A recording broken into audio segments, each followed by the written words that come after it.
বন্ধুরা, আজ আমি বানাবো আলু চোখা রেসিপি।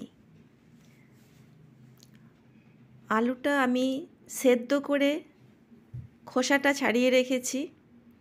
একটু চাট মশলা, লঙ্কা কুচি, পেঁয়াজ কুচি আর ধনেপাতা কুচি, একটু জিরে গুঁড়ো লাগবে, পরিমাণ মতন নুন, চাট মশলা, জিরে গুঁড়ো, লঙ্কা কুচি, পেঁয়াজ কুচি আর ধনেপাতা কুচি দিলাম।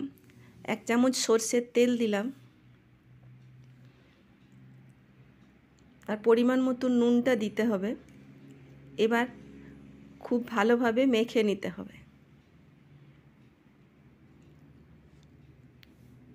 সুন্দরভাবে মেখে নিলেই আমার রেডি হয়ে যাবে আলু চোখার রেসিপি। এটাও গরম ভাতের সাথে খুবই মানানসই, খুবই ভালো লাগে। ঝটপট রেডি আলু চোখা।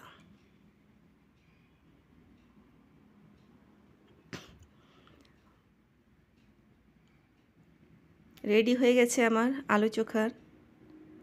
উপরে একটু ধনেপাতা কুচি আর পেঁয়াজ কুচি আমি ছড়িয়ে দিলাম। রেডি। গরম গরম ভাতে খুবই ভালো লাগবে।